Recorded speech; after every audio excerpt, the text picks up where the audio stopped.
அன்பு நேயர்களுக்கு கனிவான வணக்கம். நெல்லையில் காலியாகும் அதிமுக கூடாரம். நெல்லை அதிமுக மாவட்ட செயலாளருக்கும் நயினாருக்கும் இடையேயான மோதல். கடந்த 2 நாட்களாக அதிமுகவின் தலைமையகத்திற்கு நெல்லை மாவட்ட செயலாளர்கள் மற்றும் ஒன்றிய கழக நிர்வாகிகளின் மூலமாக திருநெல்வேலி பாளையங்கோட்டை என்ற 2 தொகுதிகளை எக்காரணத்தை முன்னிட்டும் பாரதிய ஜனதா கட்சிக்கு ஒதுக்கக்கூடாது, தொடர்ந்து நீங்கள் இந்த தொகுதியை பாரதிய ஜனதா கட்சிக்கு ஒதுக்கி வந்தால் திருநெல்வேலி மாவட்டத்தில், குறிப்பாக திருநெல்வேலி நகரத்தில் அதிமுக அழிந்தேவிடும். ஏற்கனவே OPS, டிடிவி தினகரன், சசிகலா போன்றவர்கள் அதிமுகவிலிருந்து வெளியேறிவிட்டார்கள். இதனால் தென் தமிழகம் டெல்டா பகுதிகளில் அதிமுகவினுடைய வாக்கு வங்கி கடுமையாக சரிந்துவிட்டது. ஏற்கனவே நடைபெற்ற தேர்தலில் தேனி, மதுரை, திருநெல்வேலி, ராமநாதபுரம், தூத்துக்குடி போன்ற பகுதிகளில் அதிமுக 4வது இடத்தை பெற்றது மிகப்பெரிய அதிர்ச்சியை ஏற்படுத்தியுள்ளது. இப்படிப்பட்ட சூழ்நிலையில் மீண்டும் திருநெல்வேலி தொகுதியை கூட்டணி கட்சி என்ற முறையில் பாரதிய ஜனதா கட்சிக்கு ஒதுக்கிவிட்டீர்கள் என்றால், இங்கு அதிமுகவிற்காக விசுவாசமாக நீண்ட காலமாக வேலை செய்து வரக்கூடிய உண்மை தொண்டர்களையும் இழக்க வேண்டி வரும். அதிமுக கூடாரம் காலி ஆக வேண்டுமா வேண்டாமா என்பது அதிமுகவின் பொதுச் செயலாளரான நீங்கள்தான் முடிவெடுக்க வேண்டும். அதிமுக தொடர்ந்து கூட்டணி கட்சிகளுக்கு இந்த தொகுதியை ஒதுக்கி வருவதனால் அதிமுகவிற்கு வேலை செய்ய ஆள் இல்லாமல் சென்று விடுவார்கள்.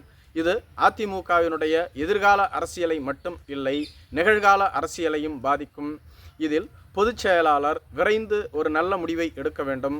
அது மட்டும் இல்லாமல் திருநெல்வேலி மாவட்டத்தில் வேறு பல தொகுதிகள் உள்ளது, அதை ஒதுக்குங்கள். எதற்காக திருநெல்வேலியை தொடர்ந்து பாரதிய ஜனதா கட்சிக்கு ஒதுக்கி வர வேண்டும்? 18வது மக்களவைத் தேர்தலில் நெல்லையில் அதிமுக 3வது இடத்தை பெற்றது நாம் அனைவருக்கும் நினைவிருக்கும்.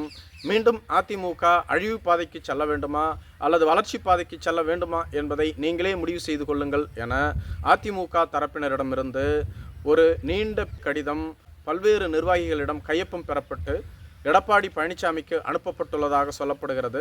எடப்பாடி பழனிசாமியும் இந்த கடிதத்தை பெற்றுக்கொண்டு இதுவரையிலும் பதில் அளிக்கவில்லை என்று கூறப்பட்டு வருகிறது.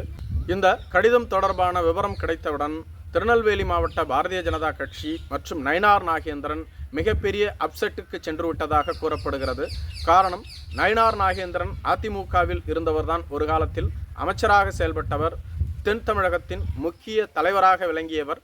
ஆனால் சில பிரச்சனை காரணமாக அதிமுகவிலிருந்து விலகி பாரதிய ஜனதா கட்சியில் இணைந்தார். பின்பு படிப்படியாக உயர்ந்து இன்று பாரதிய ஜனதா கட்சியின் மாநில தலைவர் அளவிற்கு உயர்ந்துள்ளார். மேலும் திருநெல்வேலி சட்டமன்ற தொகுதியினுடைய சட்டமன்ற உறுப்பினரும் இவர்தான். 18வது மக்களவைத் தேர்தலில் திருநெல்வேலி பாராளுமன்ற தொகுதிக்கு போட்டியிட்டு தோல்வி அடைந்தவரும் இவர்தான். இப்படிப்பட்ட சூழ்நிலையில் சிட்டிங் தொகுதியான திருநெல்வேலி தொகுதியை எனக்கு ஒதுக்கக்கூடாதா, அதற்கு அதிமுக போர்க்கொடி தூக்குமா என நான் கூட்டணி கட்சியின் தலைவர், நாங்கள் கேட்கக்கூடிய தொகுதிகளை ஒதுக்க வேண்டியதுதான் கூட்டணி தர்மம். மேலும் நாங்கள் கேட்கக்கூடிய தொகுதியை அனைத்தையும் ஒதுக்க வேண்டும் என்று சட்ட விதி கிடையாது. ஆனால் நாங்கள் கேட்கக்கூடிய தொகுதியில் பாதிக்கு பாதி தொகுதியாவது ஒதுக்க வேண்டும். நான் போட்டியிட்டு வெற்றி பெற்ற தொகுதி சிட்டிங் MLA. அப்படி இருக்கும் பொழுது திருநெல்வேலி தொகுதியை எனக்கு ஒதுக்கக்கூடாது என்பது அதிமுகவின் விருப்பமாக இருந்தால் நான் எப்படி ஏற்றுக்கொள்ள முடியும்? நாங்களும் பல இடங்களில் வளர்ச்சி பெற்றுள்ளோம். 18வது மக்களவைத் தேர்தலில் அதிமுகவை பல இடங்களில் பின்னுக்கு தள்ளியுள்ளோம். ஏன் இந்த திருநெல்வேலி தொகுதியிலேயே பாரதிய ஜனதா கட்சி 2வது இடத்தை பெற்றுள்ளது. அப்படியென்றால் வாக்கு வங்கி யாருக்கு அதிகமாக உள்ளது? அதன் அடிப்படையில் வைத்து கொண்டாலும் திருநெல்வேலி தொகுதியை எனக்கு ஒதுக்கக்கூடாது என்பதில் எந்த விதமான நியாயமும் இல்லை. நான் மீண்டும் இதே தொகுதியில்தான் போட்டியிடுவேன். அது அதிமுகவிற்கும் தெரியும், அதிமுகவின் உள்ள முக்கிய தலைவர்களுக்கும் தெரியும். இங்கு உள்ளவர்கள் எதை வேண்டுமென்றாலும் பேசிக்கொண்டிருக்கலாம். நான் மீண்டும் இங்கு போட்டியிடுவேன் என்பது 100% உறுதி என நயினார் நாகேந்திரன் தனது ஆதரவாளர்களுக்கு கூறியுள்ளதாக சொல்லப்படுகிறது.